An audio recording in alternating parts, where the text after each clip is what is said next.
kabar semua? Senang sekali saya Rini Ayuningsih dapat menjumpai Anda kembali dalam program kesayangan kita, Dokterku, disiarkan langsung dari studio Elsinta TV dan 95,7 FM Fit Radio Semarang. Seperti biasa, selama 1 jam ke depan, kami akan menyajikan informasi seputar kesehatan Anda dengan tema spesifik kali ini mengenai mengenal nyeri pinggang. Bagi Anda yang mengalami dan ingin tanya langsung, silakan di 021 2520 666 atau bisa juga kirim pertanyaan ke email kami di dokterkuelsinta@yahoo.co.id.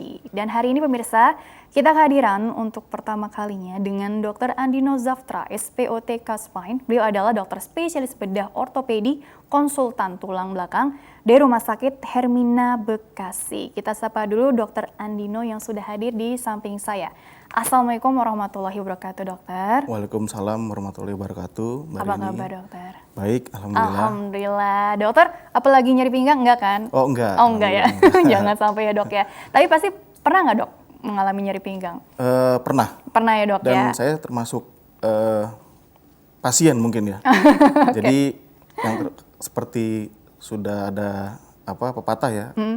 Dokter yang baik adalah dokter yang pernah ngerasain sendiri. Pernah mengalaminya gitu ya, dok gitu. ya. Jadi mengerti nanti pasiennya ini keluhannya apa sih gitu ya, dok ya. Kurang lebih seperti itu. Iya, aku juga kan kebetulan dulu pernah gitu kan namanya nyeri pinggang. Tapi itu mungkin karena salah posisi kali ya. Karena baru berapa hari juga langsung udahannya nyaman lagi sih gitu ya. Tapi sebetulnya, dok, bicara nyeri pinggang, itu menurut aku pribadi ya, kayaknya sih hampir setiap orang pernah mengalaminya. Atau mungkin sebagian besar gitu ya, dok ya. Entah itu karena mungkin faktor yang berbeda-beda setiap orang tentunya. Tapi sebetulnya yang dimaksud dengan nyeri pinggang ini suatu kondisi yang seperti apa sih, dok? Karena kan kalau bicara anatomis, nyeri pinggang apakah memang ya hanya pinggang aja atau mungkin ada rembetan gitu ya dari lokasi lain gitu, dok, kalau kita bicara anatomisnya juga.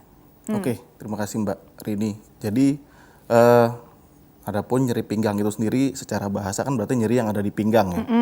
Berarti pinggang itu pengertiannya mungkin lokasi anatomisnya adalah bagian belakang tubuh kita.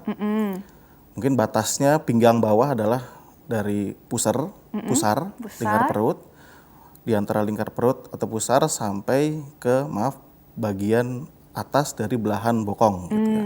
Atau tulang ekor lah kurang lebih gitu. Tulang ekor ya. Ya, di situ bisa mengalami nyeri. Ya, nyerinya ini bermacam-macam penyebab maupun gejalanya. Biasanya nyeri pinggang tersebut bisa lokal ataupun merembet ke tempat atau dari tempat lain. Merambat dari tempat lain? Dari tempat lain atau dia ke tempat lain, kurang lebih seperti itu. Untuk tulang belakang sendiri sebenarnya melingkupi bagian belakang tubuh dari leher belakang atau tengkuk kita sebutnya ya, sampai dengan tulang ekor. Di mana di daerah tersebutlah untuk bagian muskuloskeletal di bidang saya terdapat kelainannya. Kemudian untuk keluhan bisa di daerah tersebut, kiri, kanan, atau dua-duanya, atau di tengah, dan juga bisa merembet. Nah, merembet inilah yang disebut sarafnya kena gitu, atau kejepit lah istilahnya kalau orang awam bilang gitu. Merembetnya biasanya kalau di bagian atas ke tangan. Kalau di bagian tengah tubuh atau lingkar dada itu biasanya mengikat nyerinya sampai ke depan. Kemudian kalau untuk di bawah, di mana ini adalah 80-90% kasus, itu nyerinya hingga bokong, belakang paha, belakang betis atau samping betis, sampai dengan punggung atau telapak kaki dan juga jari-jari kaki. Wah, kompleks ya untuk bicara lokasinya sendiri gitu ya, dok ya. Tapi berarti kalau nyeri pinggang yang baru beberapa hari terus kemudian dibawa istirahat, alhamdulillahnya hilang tuh, oh syukur deh gitu ya. Tapi kalau untuk teman-teman di luar sana yang kok nyeri pinggangnya berminggu-minggu bahkan berbulan-bulan kok nggak hilang-hilang gitu ya. Jadi kan harus dicari tahu tadi ya secara pasti ini mungkin karena memang area sarafnya yang sudah terkena atau tadi terjepit, atau mungkin kita sering dengar juga ada resiko trauma atau mungkin tumor atau mungkin usia juga begitu ya, dok ya. Karena kan kompleks, jadi banyak kemungkinan penyebab. Tapi kalau dibahas lagi lebih detail lagi, berarti seperti apa sih kemungkinan penyebab berdasarkan faktor resikonya juga, dokter? Ya, baik. Jadi kalau untuk bicara pertanyaan pasien kan, ini terjadi kenapa sih? Iya, kok lama sih gitu ya? Sebenarnya kenapa sih kok sering terjadi dan bagaimana bisa sih kejadian? Jadi kita berarti di sini ngomong masalah penyebab. Atau etiologi. Yang paling sering penyebab dari nyeri pinggang ya, yang lokal di pinggang tersebut ataupun menjalar sampai ke kaki biasanya atau betis atau ujung jari kaki, itu paling banyak kasus adalah kasus degeneratif. Jadi degeneratif ataupun wear and tear istilahnya, habis pakai gitu, atau pakainya terlalu banyak. Dari segi kuantitas berarti dia sering, dari segi kualitas berarti dia berat atau hujamannya dengan energi yang besar. Bebannya. Kemudian kalau degeneratif itu kita umpamakan durasi ya, jadi usia, durasi apa namanya pemakaian atau umur lah istilahnya dari organ tersebut gitu. Nah, ketiga faktor tersebut itu bisa menyebabkan nyeri pinggang yang paling sering. Degeneratif isu tuh ya. Degeneratif isu plus minus atau dengan atau tanpa wear and tear. Jadi ada yang pasien tua usianya tapi masih baik-baik aja. Iya. Karena ya mungkin pekerjaannya atau aktivitas sehari-harinya tidak beresiko. Sebaliknya juga ada pasien yang usianya muda namun udah sakit karena aktivitas dan pekerjaannya, nanti mungkin dibahas di situ. Oh iya, jadi mungkin ada gerakan repetitif yang ternyata apa salah posisi tadi yang aku buka di awal, atau mungkin juga tadi ada faktor lain-lainnya juga nih dok, lifestyle yang tertentunya seperti jadi, apa? Jadi kalau bisa disingkatnya aktivitas atau kualitas aktivitas, kemudian kuantitas seringnya itu wear and tear. Frekuensi, durasi gitu. Betul. Jadi kalau yang kedua adalah tadi degeneratif, berarti umur. Nah, yang lain-lain ada juga. Misalnya yang tidak diinginkan ya, biasanya infeksi biasanya. Kemudian ada juga tumor. Ada juga karena kecelakaan jatuh, bisa jatuh dari ketinggian, bisa cedera, olahraga, ataupun jatuh karena usianya sudah tua, tulangnya keropos. Sehingga itu menyebabkan keluhan di tempat tersebut. Bisa juga revert pain dari tempat lain. Nah ini yang memang sering juga ya di masyarakat ada yang bilang karena kurang minum gitu. Ya, ini memang paling sering saya temukan di poliklinik, kasusnya berdekatan dengan penyakit atau kelainan di saluran kemih. Oh, biasanya perempuan atau sama aja nih? Kalau mungkin dari insidensi gitu, mungkin tidak terlalu tidak terlalu mencolok ya, laki dan perempuan gitu. Tapi keluhan tersebut suka ditanyakan. Gitu. Karena kan pinggang, panggul gitu kan, itu juga kan dikait-kaitkan ke masalah ginekologi. Betul. Gitu. Jadi kalau nyeri pinggang yang paling sering masalah ditanyakan atau mitos ya, atau yang sering beredar di masyarakat kurang minum kan dengan ginjal. Nanti kita bedakan itu ada. Nah dari trauma, tumor, infeksi, degeneratif, dan wear and tear tersebut, itu yang paling banyak. Ada juga yang kongenital, anak kecil biasanya, idiopatik, itu juga harus hati-hati. Nah itu semua keluhannya mirip-mirip. Nyeri pinggang, nyeri bisa di satu sisi, kedua sisi, di tengah bisa, yang menjalar tadi saya bilang, ke kaki, betis, telapak maupun punggung kaki, dan juga menyebar ke tempat lain yang harus kita waspadai juga, penyakit di luar muskuloskeletal.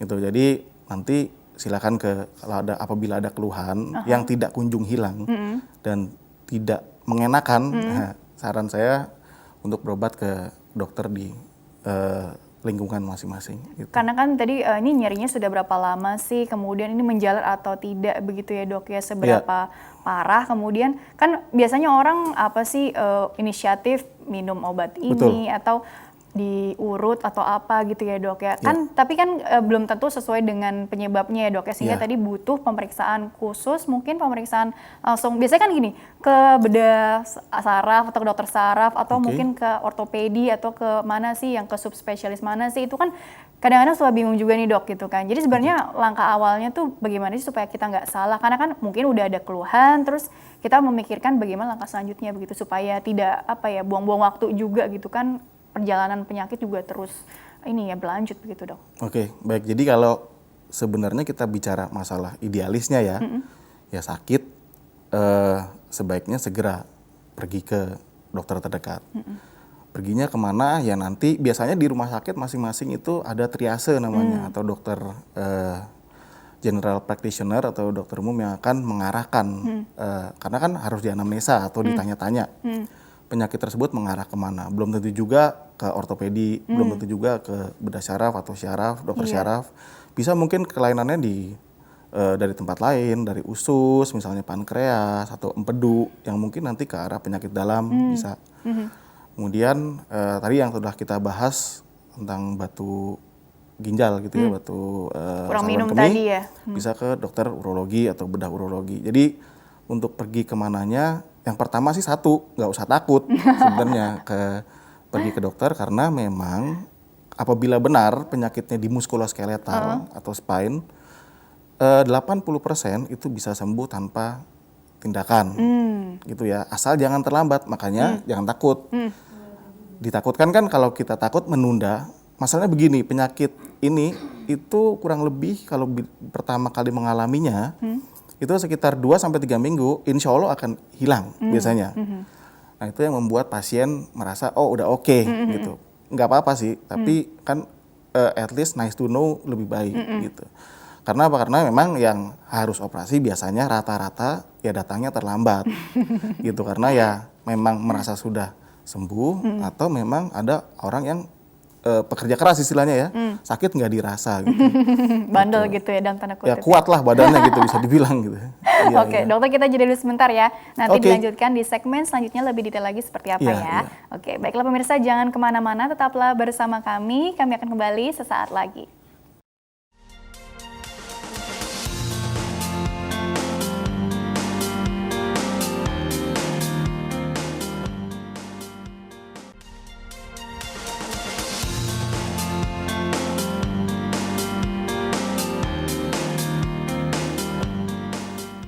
Ya pemirsa, terima kasih Anda masih bersama kami di program Dokterku, masih membahas mengenai mengenal nyeri pinggang bersama dengan Dr. Andino Zaftra, SPOTK Spine. Beliau adalah dokter spesialis bedah ortopedi, konsultan tulang belakang di Rumah Sakit Hermina Bekasi. Dan dokter dilanjutkan kembali ya dok ya. Oke. Jadi kan ini kan kita bicara tentang, kita harus tahu dulu sih sebetulnya penyebab pastinya ini apa gitu ya dok ya, sehingga pengobatannya itu tepat sasaran. Kan selalu didengungkan nih di acara ini gitu agar tidak menunda pengobatan juga, tidak menunda pemeriksaan juga, apalagi terkait kita masih di pandemi COVID-19 dok. Sebenarnya sikap apa yang seharusnya kita ambil nih gitu ya ketika kita mengalami nyeri pinggang yang katakanlah sudah berapa lama sih atau sudah seberapa mengganggu aktivitas atau produktivitas kita sih sehingga kita harus segera periksa ke dokter gitu dok untuk dilakukan pemeriksaan.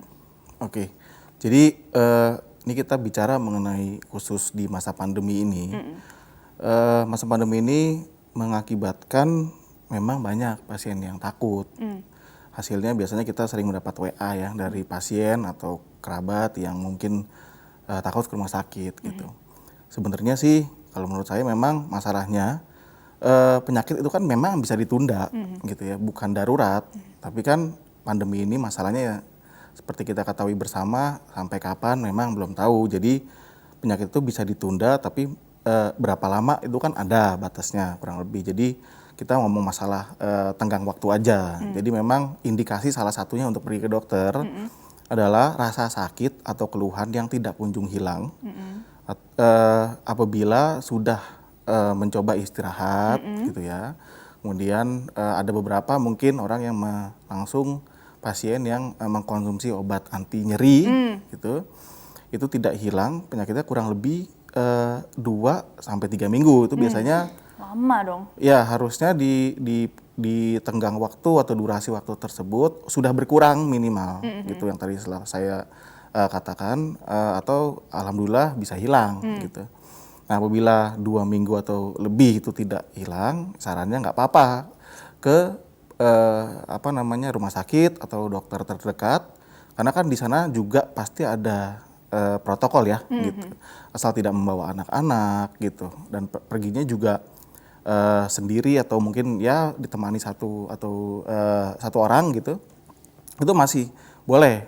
Malah lebih berbahaya sebenarnya ke tempat-tempat yang notabene itu memang bukan rumah sakit. Tapi kita pergi ke tempat tersebut untuk keperluan yang istilahnya kurang penting lah gitu. Kan banyak ya orang, saya tahu ya mungkin ke rumah sakit takut, tapi ternyata ke tempat lain nggak takut tuh, gitu sebenarnya gitu. Jadi Ke mall gitu maksudnya? ya memang rumah sakit sarangnya penyakit mungkin ya, gitu. Cuman kan di sana justru ada protokol yang lebih jelas gitu. Di tempat lain mungkin jelas juga, cuman kan kadang-kadang kita lengah dan menganggap itu ringan gitu atau sepele lah istilahnya. Jadi nggak apa-apa datang ke dokter apabila memang dari tenggang waktu ya, 2 sampai 3 minggu. Atau ada nyeri tulang belakang yang sangat sakit, biasanya yang red alert. Nah, red alert dia harus tahu. Jadi di bidang muskuloskeletal atau spine, red alertnya itu yang harus tidak boleh ditunda adalah rasa sakit yang bisa membangunkan di malam hari biasanya. Jadi mengganggu Atau nyeri tidur malam ya. Nggak yang harusnya kan dia bergerak baru nyeri. Ini malam-malam nyeri atau diam aja nyeri banget Ya gitu. Itu kemungkinan antara infeksi atau mungkin tumor gitu. Dan juga nyeri pinggang pada anak-anak biasanya itu tidak lazim biasanya. Itu harus segera diinvestigasi lah istilahnya, diases gitu, dinilai ada apa di dalam itu, karena biasanya anak-anak kasusnya mungkin kongenital atau idiopatik, mungkin skoliosis, dan juga yang paling sering di Indonesia ini tuberkulosis. TB. Gitu.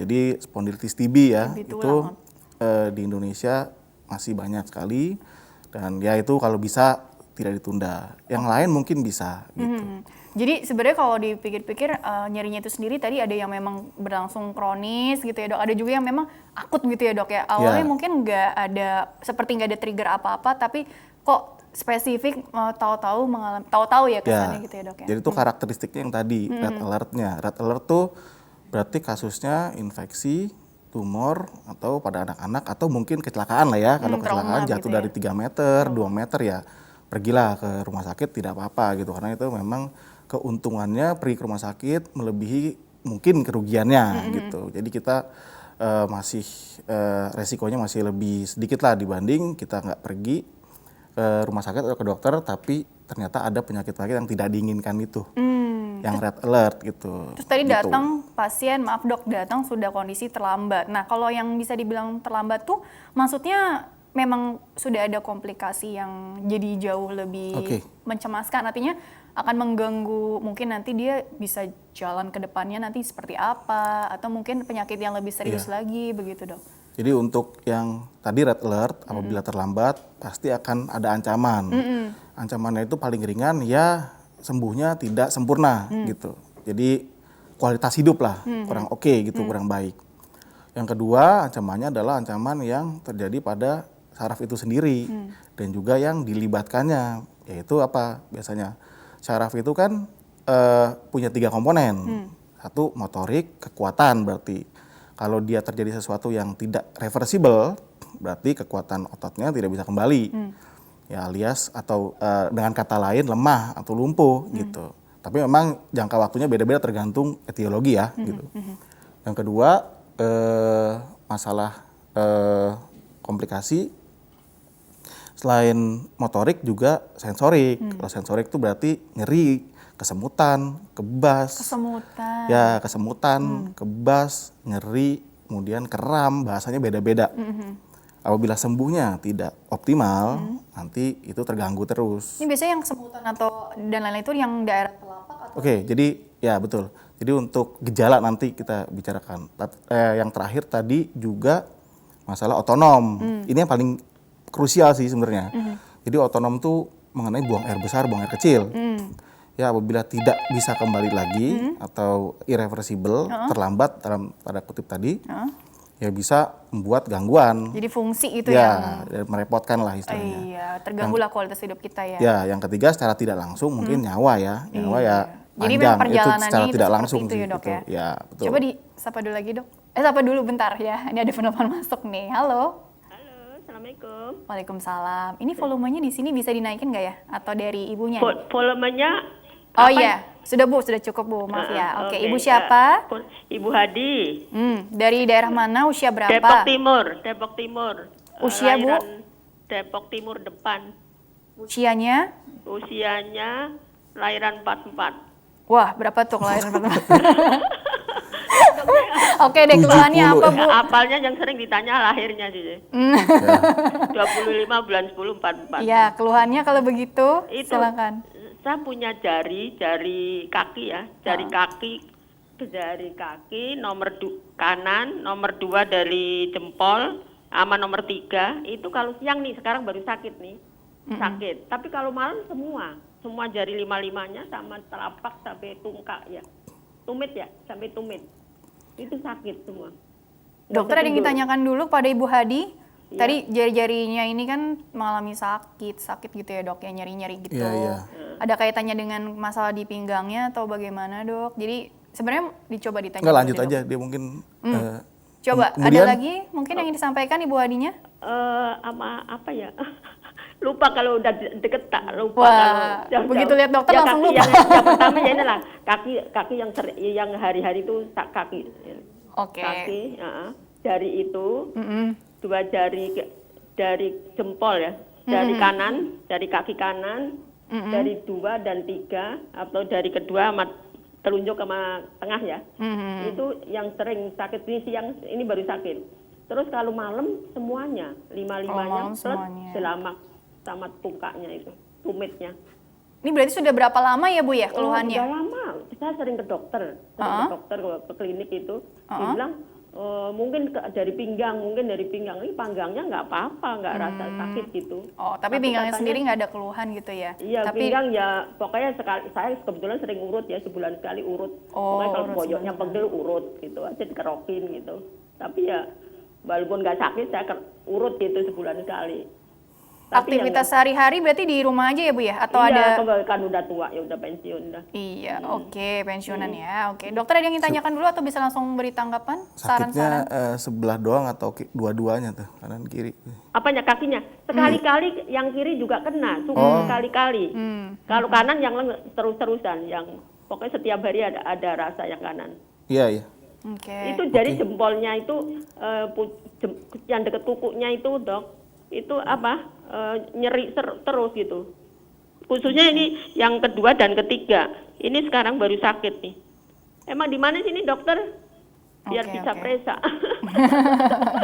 Baik, mungkin langsung Penasaran. tanggapannya bisa dok. Berarti Iya. usia 76 ya Bu ya?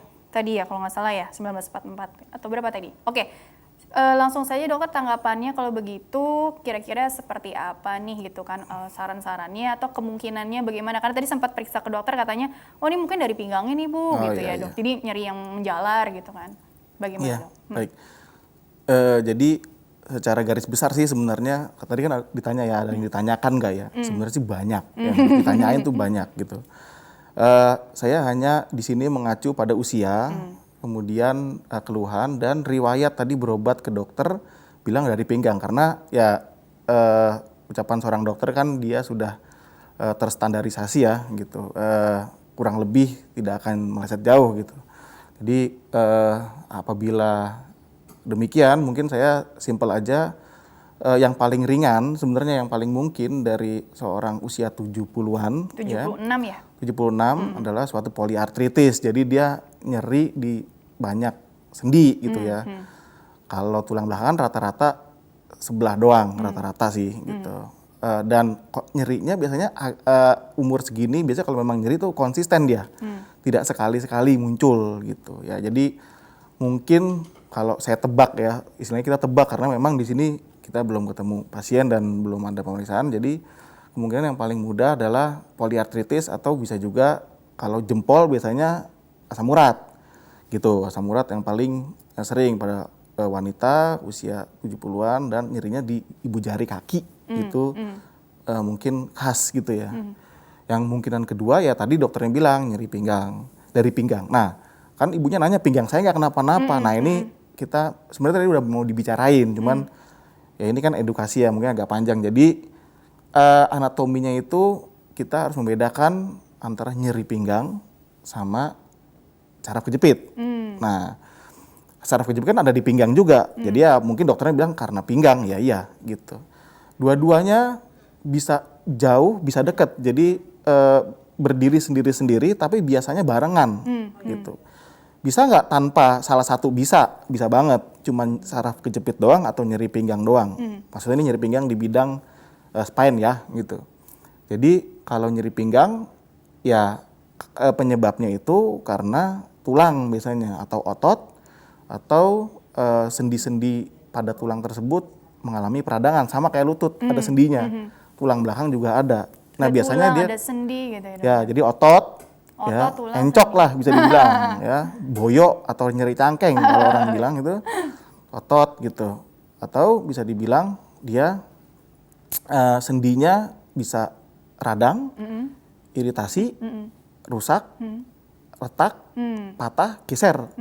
Itu pinggang. Radang, retak, patah, geser itu semuanya tahapannya ya. gitu. Kemungkinan banyak ya. Kemungkinan. Nah, kalau kenapa sih bilang dari pinggang tapi ke kaki, yaitu karena sarafnya ada di pinggang gitu. Nah, biasanya kalau kakinya kerasa karena pinggang, biasanya ada stenosis atau penyempitan.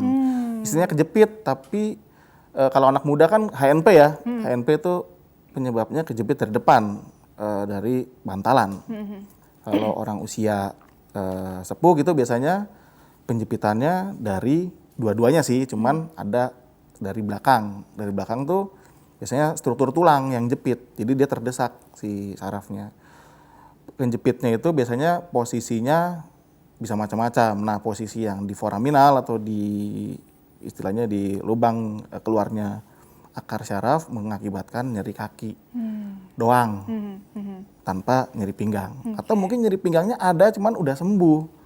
Jadi kan saya bilang tadi kan 80% dia bisa menyembuh. Menyembuh itu artinya dia mengeras gitu, mengeras gitu ya. Istilahnya terjadi fibrosis kalau apa namanya kalau di istilah medis gitu. Sembuh tapi ya tidak sempurna gitu. Ada jaringan. Mungkin ada, cuman yang sekarang kerasa banget kakinya. Apabila benar kata dokternya ya. Jadi kemungkinan dua itu. Ya sarannya terakhir ya kembali ke dokter. Jangan takut untuk pergi ke dokter dan jangan takut dan jangan tabu untuk second opinion, itu intinya. Jadi banyak dokter tuh ya, misalnya kalau misalnya kurang cocok di satu mungkin boleh ke yang lain, nggak apa-apa. Kurang lebih begitu ya Bu Adi ya. Insya Allah jawabannya sangat membantu ya, udah sangat detail tadi ya. Tapi dipastikan memang periksa lagi ke dokter untuk mungkin barangkali wawancaranya lebih dalam, ada pemeriksaan penunjang apalagi gitu ya. Oke, ini ada penelpon selanjutnya, coba disapa dulu ya. Halo, dengan siapa, di mana? Halo ya, selamat pagi dok. Pagi. Iya, saya dengan Ibu Sinta dari Jakarta dok. Usia Bu? Saya 65. Ya, oke, alhamdulillah, silakan. Langsung saja ke dokter. Dok, Ya. saya permisi tanya. Ya, saya kena di L4 L5 ya dok ya. Ya. Jadi selama ini saya ada pakai korset yang ada besinya. Korset yang ada besinya. Ya, kalau saya tiap hari menggunakannya, apakah akan menyebabkan lama-lama otot saya akan lemah apa tidak di bagian pinggang? Oke, jadi masalah penggunaan korset ini apakah akan berpengaruh ke ototnya jadi lemah gitu ya? Kedua dok, kalau saya duduk terlalu lama, ya bagian sebelah kaki kiri saya, misal saya duduk 2-3 jam, itu akan menyebabkan seperti kesemutan. Tapi kalau saya bangun, saya iniin lagi, lumayan gitu, lebih baik. Ya. Aktivitas sehari-hari Bu, olahraganya juga apa Bu? Bisa di-share ke dokter? Iya, selama ini sih saya olahraganya ini jalan kaki. Sebelum COVID saya itu berenang. Oh iya ya, gara-gara COVID jadi belum bisa berenang lagi ya? Iya. Iya sih. Oke, dokter ada yang ingin tanyakan dulu atau bisa langsung beri tanggapan untuk Ibu Sinta ya? Oke. Langsung saja boleh dok, penggunaan korset apakah akan membuat Korset ya. otot jadi lemah gitu ya setiap hari nih digunakannya? Ya. Jadi suatu penyakit itu mempunyai guidance pengobatan ya. Jadi apabila diterapi dengan sesuai guidance tersebut, mudah-mudahan memperkecil risiko efek samping gitu. Jadi salah satu efek samping korset adalah yang Ibu tadi takutin juga, biasanya kekakuan otot-otot, kemudian atrofi jadi kecil juga ototnya. Terus bisa nyeri loh, bisa nyeri karena kan korset dia stiff ya, kaku ya, sedangkan badan kita kan lentur. Ini korsetnya korset besi tadi kan? Ya makanya kita berdiri sama duduk aja beda tuh. Iya. Kalau duduk kan biasanya mengembang, nah itu biasanya dia nyeri bisa sampai menghambat aliran udara di perut, jadi suka nyeri di perut bagian bawah biasanya. Tapi kalau dipakai dengan sesuai petunjuk dari dokternya. Di sini saya tidak bisa menyebutkan karena memang macam-macam, ya pemakaiannya macam-macam sesuai dengan diagnosa.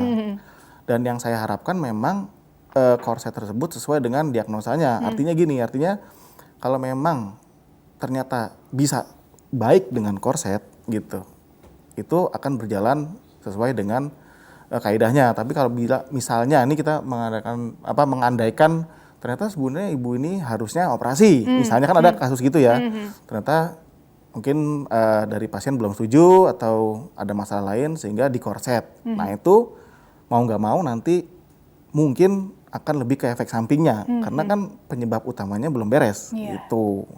Jadi ya untuk penggunaan ditanya lagi ke dokternya. Memang kalau ditanya tidak sesuai penggunaan atau kelamaan bisa yang ibu bilang bisa. Kalau saya sih gampang aja dipakai. Biasanya kalau L4 L5 kan biasanya masalahnya di sendi tadi, goyang misalnya sakit pinggang gitu ya. Ya digunakan bila beraktivitas aja. Bila beraktivitas gitu. saja. Ya jadi beraktivitas yang agak sedang ke berat lah ya. Kalau di rumah mungkin bisa dilepas. Kalau misalnya tidak mengundang keluhan, tapi balik lagi kembali lagi ke dokternya gimana ininya. Mungkin bisa ditanyakan lagi itu di awalnya konsulnya. gitu. Kalau duduk terlalu lama, kesemutan. Jadi masalah duduk nih adalah masalah aktivitas. Yang tadi kita pertama sudah ngomong. Jadi salah satu penyebabnya adalah aktivitas, aktivitas yang tidak sesuai, berlebih, lama atau berat gitu. Jadi paling berat adalah duduk dengan membawa beban. Yang kedua paling berat adalah berdiri dengan bawa beban. Yang ketiga yang paling berat adalah duduk. Yang keempat berdiri. Yang kelima paling enteng tiduran. Beban pada pinggang.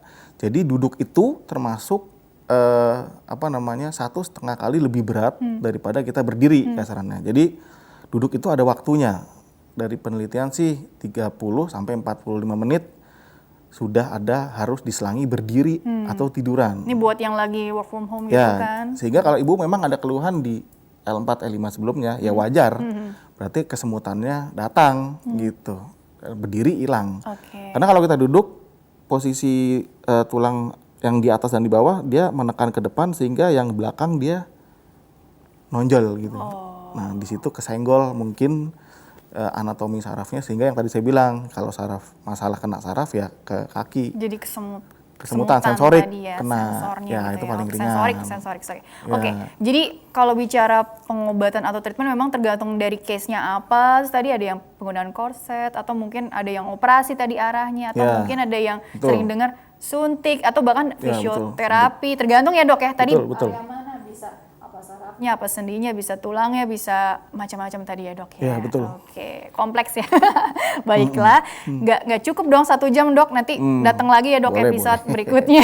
Oke, pertanyaan dari email dulu ya dok ya. Jadi bagi pemirsa yang ingin bertanya via email, silakan kirim saja pertanyaan ke email kami di dokterkuasinta@yahoo.co.id. Format lengkapi 2 ini. Nama, usia Anda, atau usia orang yang ditanyakannya ya, serta asal kotanya. Baik, pertanyaan pertama ini dari Ibu Lia. Ibu Lia usia 55 tahun dari Jatinegara Kaum, Jakarta Timur. Dok, saya penderita saraf kejepit lumbal 456.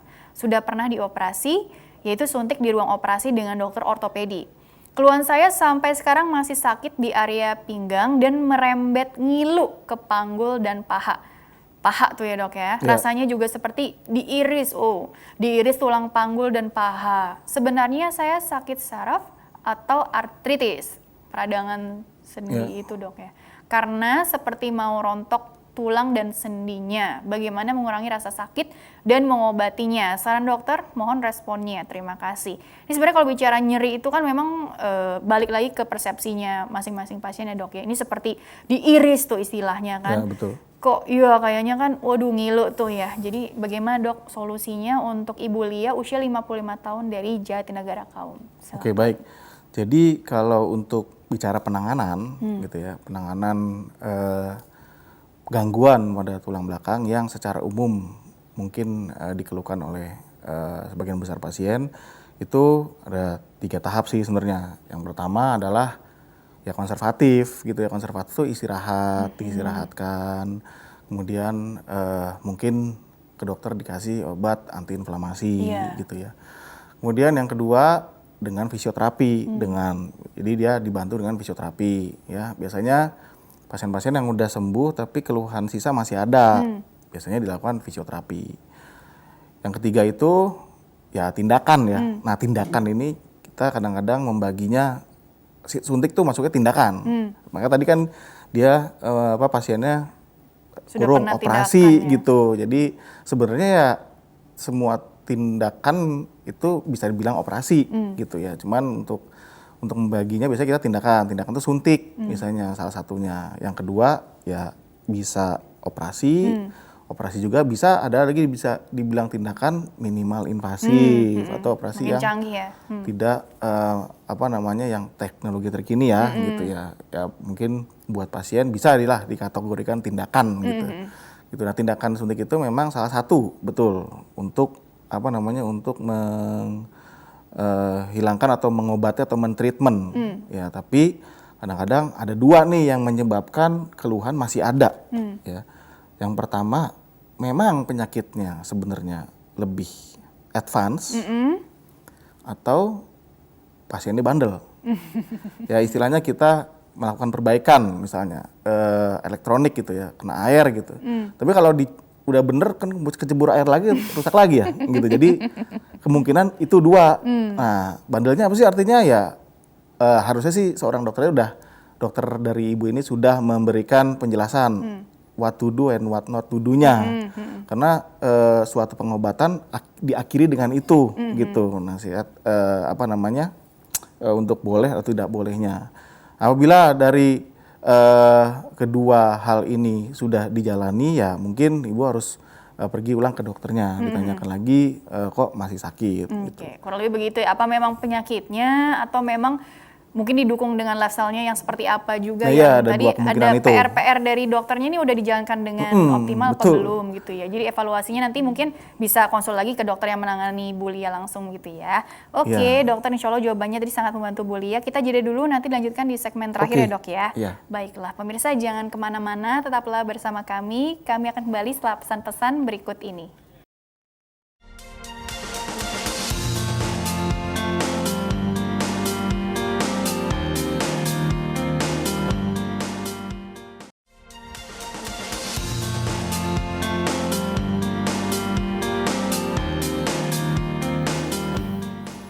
Ya pemirsa, terima kasih Anda masih bersama kami di program Dokterku, masih bersama dengan Dr. Andino Zaftra, SPOTK Spine, dokter spesialis bedah ortopedi, konsultan tulang belakang di Rumah Sakit Hermina Bekasi, membahas mengenal nyeri pinggang. Dokter, dilanjutkan kembali ya Dr. Andino, ada satu pertanyaan dari email, habis itu kita lanjut materi lagi. Ini dari Mbak Putri, usianya masih 20 tahun dari Bekasi dokter. Halo dok, saya Putri 20 tahun mahasiswa. Terkadang kaki kanan saya mengalami sakit yang seperti tertarik serta kesemutan. Kemudian 6 bulan lalu saya ronsen dan hasilnya saya mengalami skoliosis ringan nih dan penipisan di ruas L5 strip S1. Apakah saya termasuk mengalami HNP dan mohon penjelasannya bagaimana cara mengatasinya? Terima kasih. Kan tadi kan tulang belakang ya dok ya. Kalau ini skoliosis nih ada masalah apa di tulangnya gitu atau di mananya nih? Oke, jadi langsung ke to the point kali ya. Iya, HNP gimana? Untuk HNP itu kan tadi lihatnya dari radiologi ya, ronsen ya. Jadi sebenarnya kalau Mbak nanya apakah saya HNP, ya berarti jawabannya adalah harus MRI nih, gitu. Jadi apabila datang ke dokter, pasti harusnya untuk mendiagnosa suatu HNP, selain gejala dan pemeriksaan fisik, yang untuk final decision-nya biasanya menggunakan pemeriksaan MRI. Karena MRI ditujukan untuk melihat struktur selain tulang. Dimana kalian tadi saya udah bilang, selain tulang ada jaringan lainnya, seperti bantalan, kemudian ligamen, ada namanya yellow ligament atau ligamentum flavum, bisa menebal gitu. Nah, itu semua diagnosisnya gold standarnya ya kurang lebih MRI lah ya gitu. Jadi kemungkinan kalau bisa dibilang mengalami HNP atau bukan karena mengingat usianya. Tapi kalau melihat penipisannya ya mungkin tadi usia muda tapi aktivitasnya berat ditambah faktor risiko skoliosis. Biasanya untuk skoliosis yang umum atau namanya idiopatik skoliosis jarang yang masih muda mendapatkan keluhan sarafnya. Biasanya dia hanya tidak nyaman gitu sampai ke keluhan sesak karena kan sempit gitu. Jadi kesimpulannya gitu, MRI dan mungkin bisa saja.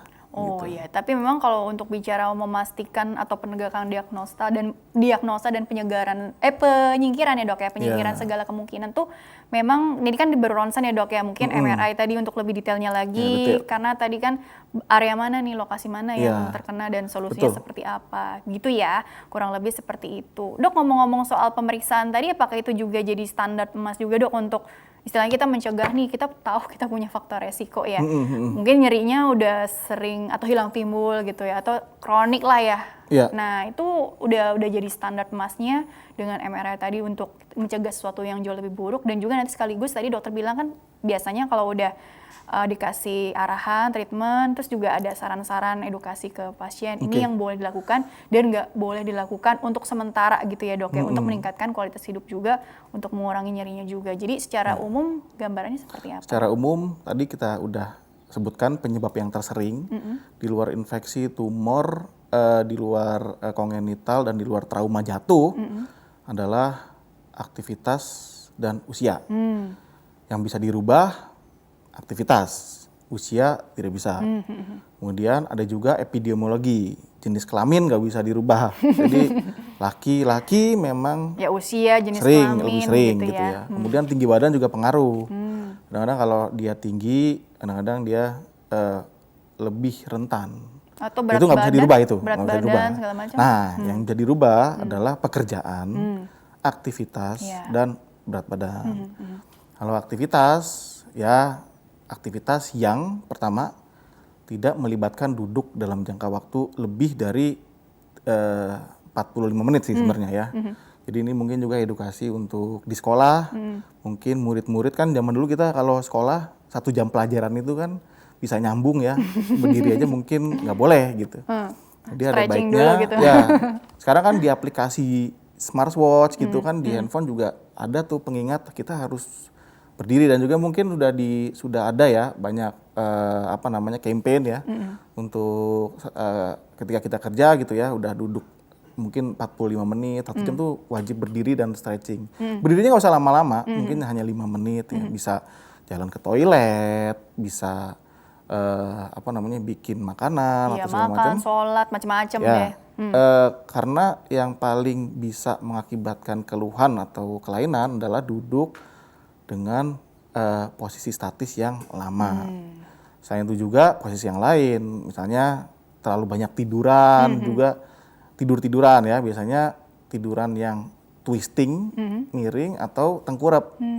Karena dia ke belakang, jadi yang suka sakit pinggangnya atau sendinya yang tadi saya bilang sendinya. Satu itu, yang kedua pekerjaan yang melibatkan sumbunya di pinggang, jadi nunduk bangun tapi sumbunya di pinggang gitu, tidak lutut. Jadi kan kalau kita ngambil barang jatuh biasanya nunduk, kemudian sakit pinggangnya rata-rata. Memang kalau udah sakit pinggang disarankan jongkok dulu. Cuman kalau belum sakit pinggang ya itu kan pilihan mau sakit pinggang atau sakit lutut gitu. Jadi karena waktunya terbatas, jadi mungkin kesimpulannya sedikit dulu dokter untuk pemirsa di rumah. Jadi kesimpulannya satu, bedakan nyeri pinggang dan saraf kejepit itu dulu. Jadi kalau nyeri pinggang adalah disebabkan oleh struktur tulang, kemudian otot bisa, dan juga ligamen. Kemudian kalau untuk saraf kejepit biasanya keluhannya sensorik, motorik, dan autonom yang tadi sudah dijabarkan ya di depan. Satu. Yang kedua, jangan takut untuk pergi ke dokter karena 80% itu bisa sembuh.